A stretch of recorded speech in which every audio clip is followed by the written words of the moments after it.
I did have a Eastern Washington University Geology Department representative after calling the president, leaving a message about a series of collections that I had inherited, or had been given, not inherited from family, but given by people that were not related, and purchased, that I was interested in discovering which of the pieces were meteorites, as I know they were, and other people had confirmed they were in the days before labs. The geologist lecturer had offered initially, upon returning the information contact, to come out and use an XRF machine or a handheld device to do the analysis. And then in another correspondence had said, well, could you just bring them out to, after I'd posted more of the catalog collection, could I bring them out to the geology department, because they have all the cutting tools there and they could cut the samples and forward them to Portland State University. And I had replied that I had a shoulder injury. I did not have my truck tabs, my insurance, and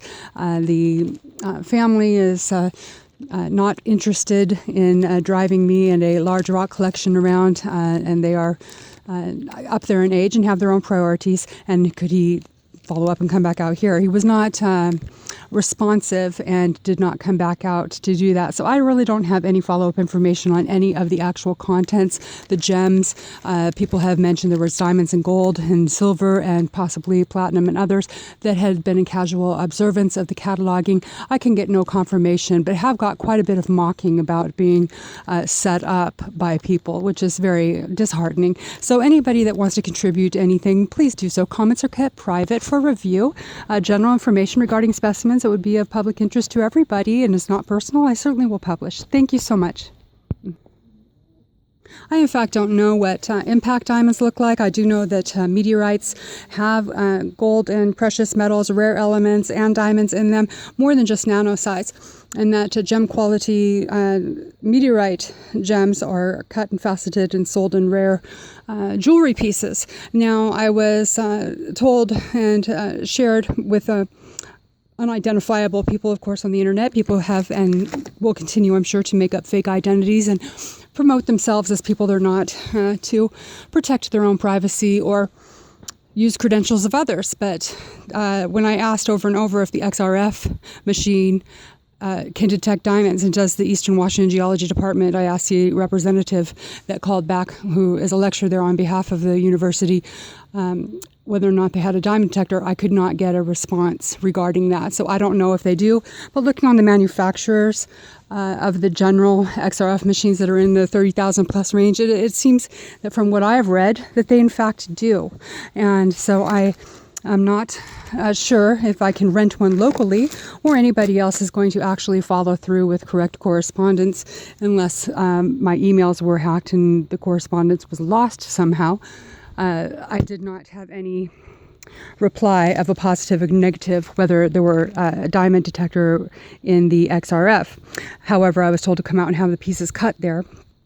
And I don't know. So I'm just doing grinding windows. I'm going to grind this. I don't know what the impact diamonds look like. I don't know what meteorites that are heavily weathered look like. I'm just looking for the traces of impact veins, traces of fusion crust. I know what fused glass looks like. I know I've done ceramics and porcelain. So I am looking with a magnifying glass, a loop, and trying to find any comparative qualities of these pieces that are not typical to the indigenous area, regardless of whether they were in the immediate local area, but I know a lot of these were from around the Northwest and collections from elsewhere. Thank you.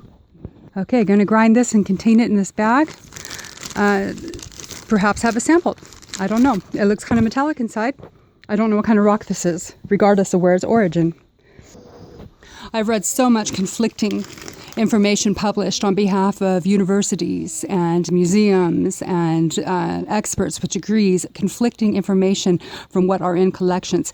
And knowing the valid pieces that are in collections that were actual asteroid conglomerates from massive impact catastrophic events that created huge conglomerates of multi-rock, sand, mud, and fused on the exterior when hit in air with other asteroids, meteorites, or coming into the atmosphere, could have low breakup, and then the individual rocks, pieces, sands, muds, boulders, whatever was in that impact expulsion from whatever its origin was can have its own original volcanic or creation fusion crusts. This is different than a nova type of elements basically coming together like snowflakes, condensing around little tiny elements. These are the impact driven that I'm looking at. Several conglomerates that have a very light crust. I don't know if this is one, but I have others that obviously have fusion crusts that do not seem likely with the various crusts to be from a singular volcanic event in the past.